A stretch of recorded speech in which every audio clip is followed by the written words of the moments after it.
Puerto লেগুইজামোতে ভেঙে পড়ল কলম্বিয়ার সেনা বিমান। বিমানটিতে প্রায় 110 জন সেনা ছিলেন। বিমানটি ওড়ার পরই ভেঙে পড়ে। কলম্বিয়ার দক্ষিণাঞ্চলীয় আমাজন এলাকার গভীরে এই দুর্ঘটনাটি ঘটে। হতাহতের সংখ্যা এবং বিমান ভেঙে পড়ার কারণ এখনো জানা যায়নি। প্রকাশিত প্রথম দফা সাপ্লিমেন্টারি লিস্ট। জাতীয় নির্বাচন কমিশনের ওয়েবসাইটে প্রকাশিত সাপ্লিমেন্টারি লিস্ট। পশ্চিমবঙ্গের সিইওর ওয়েবসাইটেও প্রকাশিত সাপ্লিমেন্টারি লিস্ট।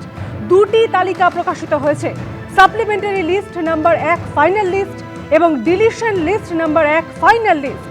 বিবেচনাধীন 60,06,675 ভোটারের ভবিষ্যৎ কি? এখনো পর্যন্ত প্রায় 29 লক্ষের নিষ্পত্তি, এমনটাই খবর নির্বাচন কমিশন সূত্রে। খসড়া তালিকার পর চূড়ান্ত তালিকা প্রকাশ পেয়েছিল, আর এবার এসআইআর এ বিবেচনাধীন ভোটারের প্রথম সাপ্লিমেন্টারি লিস্ট প্রকাশিত হলো। সুপ্রিম কোর্টের নির্দেশে জুডিশিয়াল অফিসাররা নথিপত্র যাচাই করার পর এই তালিকা প্রকাশ। আপনাদের আরও একবার জানিয়ে রাখবো, প্রকাশিত হলো প্রথম দফা সাপ্লিমেন্টারি লিস্ট। জাতীয় নির্বাচন কমিশনের ওয়েবসাইটে প্রকাশিত সাপ্লিমেন্টারি তালিকা। পশ্চিমবঙ্গের সিইওর ওয়েবসাইটে প্রকাশিত সাপ্লিমেন্টারি লিস্ট। দুটি তালিকা প্রকাশিত হয়েছে। Supplementary list number 1 final list এবং deletion list number 1 final list. বিবেচনাধীন 60,06,675 ভোটারের ভবিষ্যৎ কি? এখনো পর্যন্ত প্রায় 29 লক্ষের নিষ্পত্তি, এমনটাই খবর নির্বাচন কমিশন সূত্রে। এবং এই সাপ্লিমেন্টারি লিস্টে কাদের নাম রয়েছে এবং কাদের নাম বাদ গেল, ভোটাররা ঠিক কিভাবে জানতে পারবেন?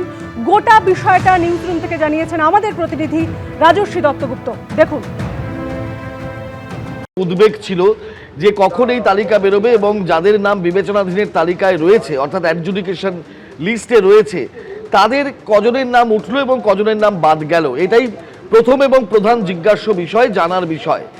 যতটুকু কমিশন সূত্রে বলা হচ্ছে যে 29 লক্ষ মানুষের নাম যাচাই হয়েছে, অর্থাৎ তাদের নথি যাচাই সম্পন্ন হয়েছে এবং 31 লক্ষের বাকি আছে।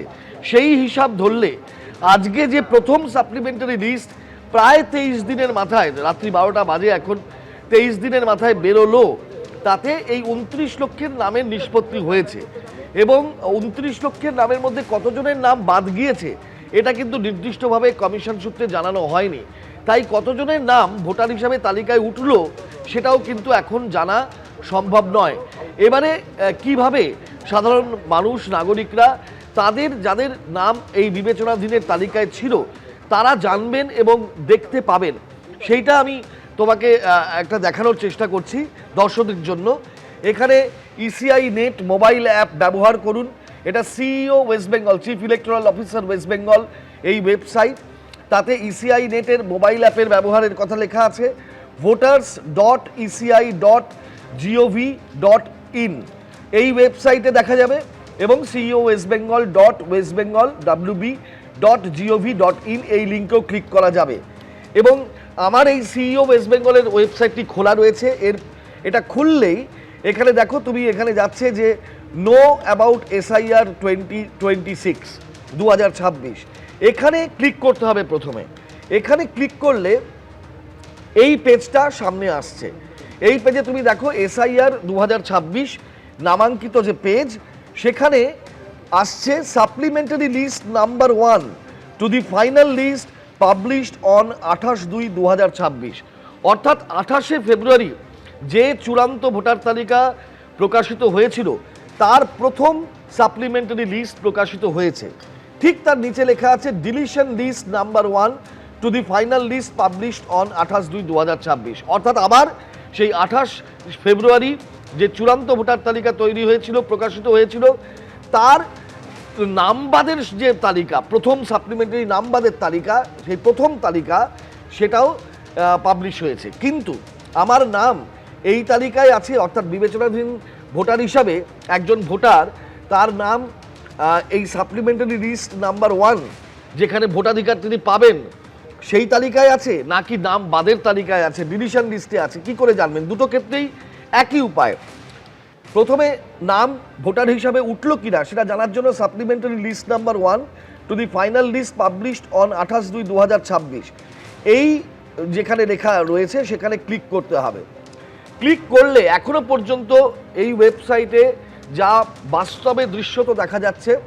এখানে রাজ্যের নাম ওয়েস্ট বেঙ্গল দেওয়া রয়েছে, ইয়ার অফ রিভিশন 2026 দেওয়া রয়েছে, রোল টাইপ অ্যাডজুডিকেশন সাপ্লিমেন্টারি 1 এটাও দেওয়া রয়েছে, অ্যাডজুডিকেশন সাপ্লিমেন্টারি লিস্ট নম্বর 1 দেওয়া রয়েছে।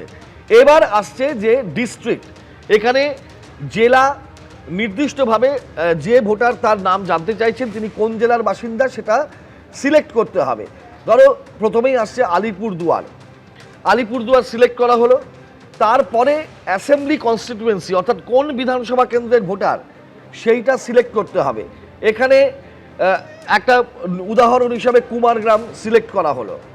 তারপরে ল্যাঙ্গুয়েজে ইংরেজি বা বাংলা যে কোনো একটি সিলেক্ট করতে পারেন, এখানে আমার বেঙ্গলি সিলেক্ট করা রয়েছে। এরপরে একটা যেটা ওয়েবসাইটের একটা বিষয় থাকে ক্যাপচা বলে, সেটা এখানে ফিল আপ করতে হবে। এখানে আমি সেটা ফিল আপ করছি। আমি এই ক্যাপচা অনুযায়ী যা এখানে লেখা আছে তাই এই নির্দিষ্ট যেখানে লেখার সেখানে আমি লিখলাম। এবারে ডাউনলোড সিলেক্টেড পিডিএফ ফরম্যাটে এখান থেকে একটা লিস্ট ডাউনলোড হবে, এটা শেষ পর্যায়ে। কিন্তু তার আগে আবার একটা সিলেক্ট করতে হবে পার্ট নম্বর এবং পার্ট নেম, অর্থাৎ কোন পার্ট নাম্বারে এই ভোটারের নাম রয়েছে সেইটা কিন্তু তাকে জেনে সেই অনুযায়ী তাকে এটা সিলেক্ট করে তারপরে সেই পার্ট নাম্বারের তালিকাটা পেতে হবে এবং এই ডাউনলোডে ক্লিক করলে তখন সেটা পাওয়া যাবে। কিন্তু এখনো পর্যন্ত কিন্তু দেখা যাচ্ছে বাস্তবে এই ওয়েবসাইটের ডাউনলোড সব কিছু দেওয়ার পরেও ডাউনলোড সিলেক্টেড পিডিএফ এইটা যেটা শেষ অপশান রয়েছে সেখানে ক্লিক করলেও এটা কিন্তু আসছে না। কখনো এরার আসছে, ইনভ্যালিড ক্যাপচা আসছে, কখনো আবার সাকসেস আসছে, কিন্তু পিডিএফ ফরম্যাটের তালিকাটা বেরোচ্ছে না। এবিপি আনন্দ, এগিয়ে থাকে, এগিয়ে রাখে।